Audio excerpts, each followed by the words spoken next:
As Nazi forces tore through much of Europe and North Africa during World War II, gold, valuable artifacts and priceless paintings disappeared from the conquered territories, and many of these treasures are still missing to this day. Many people believe the Nazis hid these treasures away in secret locations. It's perfect fodder for urban legends, the loot stashed away by Nazi soldiers, its location only revealed on a difficult-to-obtain map. But are the tales true? Does gold stolen and concealed by the Nazis really exist? The answer is yes. Not only is Nazi gold real, it was a driving force in paying for Hitler's regime. As Nazi forces spread across Europe, their policy was to loot their victims' valuables, largely from the Jews. This included fine art, jewelry, oriental rugs, silverware, porcelain, and glass. But the most important item, economically, was gold. Nazi gold is an umbrella term. It includes both monetary gold, which is held by governments in central banks as part of their currency reserves, and valuable items stolen from individuals, often not gold at all. Monetary gold is gold that Germans seized from central banks belonging to the state. Ronald Zweig, professor of Israel Studies at New York University, and author of The Gold Train, The Destruction of the Jews and the Looting of Hungary, William Morrow, 2002, told Live Science. This is not stuff stolen from individual private victims. We know that the Germans stole the monetary gold reserves of all of the national banks of the countries they occupied, and only 70% of that money was restored after the war. Typically, the Nazis seized monetary gold and stored it in central depositories, and then used it to finance the Nazi war effort. But the Nazis also looted gold from individuals. Non-monetary gold was derived from looting the homes, possessions and even the bodies of the victims, Zweig wrote in his book. Much of what was looted from private individuals was either lost or seized at the end of the war.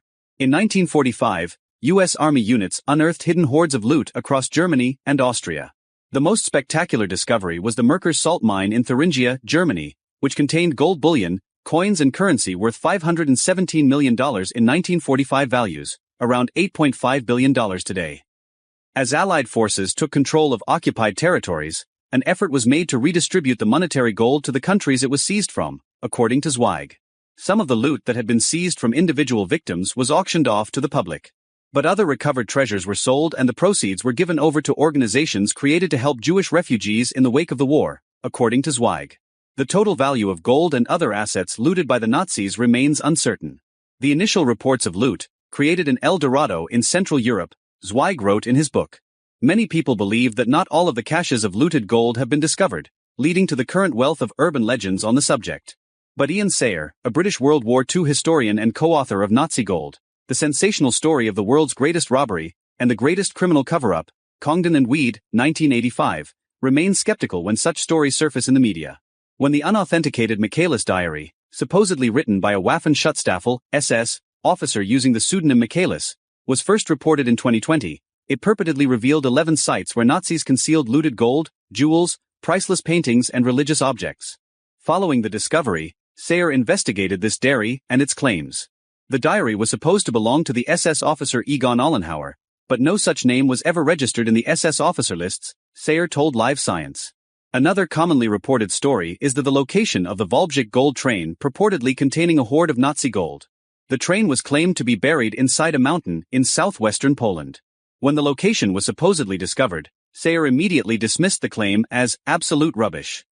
After extensive excavation of the site in August 2016, no gold and no train were uncovered. Ronald Zweig's book The Gold Train tells the story of a real gold train, which left Budapest full of looted Nazi gold, jewelry and silver that was stolen from Hungarian Jews. The train was headed for a Nazi stronghold somewhere in the Alps. The train halted in Bockstein, Austria, hidden in the torn tunnel.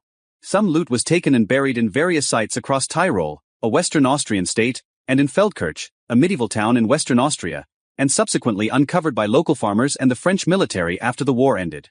The loot on the train was seized by the U.S. Armed Forces in May 1945. But some of the hidden loot has never been uncovered. Sayer claims to be the only person to have tracked down missing Nazi gold since the initial repatriation efforts at the end of the war. Rather than a buried cache of loot, however, he tracked down 2 gold bars belonging to the Nazi Reichsbank, the central bank of the German Reich, until 1945. By studying records that documented the movement and storage of gold immediately after World War II, Sayer located the 2 bars of gold in a bank vault owned by the Deutsche Bundesbank. They were held in the account of an unnamed individual, and over 2 decades, U.S. government officials repeatedly denied knowledge of the whereabouts of the 2 gold bars in their correspondence with Sayer, according to his book. U.S. military authorities issued a detailed report which listed the 2 gold bars in a vault in U.S. custody in the Munich Land Bank, and even though a later report mistakenly declared them missing, they remained in the same vault, according to an article later published in the Bank of England Staff magazine. However, the Tripartite Commission for the Restitution of Monetary Gold, TGC, which had been set up in 1946 to recover gold stolen by Nazi Germany and return it to its rightful owners, could not complete their work until all Nazi gold on record had been returned. The whereabouts of the 2 gold bars were then publicly disclosed in 1997. Prior to the London Conference on Nazi gold that year, which aimed to finalize the work of the TGC, the Bank of England released a statement disclosing the exact amount of gold it was holding on behalf of the TGC, as well as 2 gold bars. The published that year in the Bank of England Staff magazine identified them as the 2 gold bars that Sayer had tracked down and charted their history. They had been transferred to a Bank of England vault in 1996 after an investigation by the TGC and remain there to this day. A representative of the Bank of England arranged for Sayer to visit the vault and view the gold himself in view of his efforts. Sayer turns down several requests every year to join treasure hunting expeditions looking for Nazi loot. "Yes, I'm sure there are caches of undiscovered loot," he said, "but I don't think there's anything left where you've got a map where X marks the spot."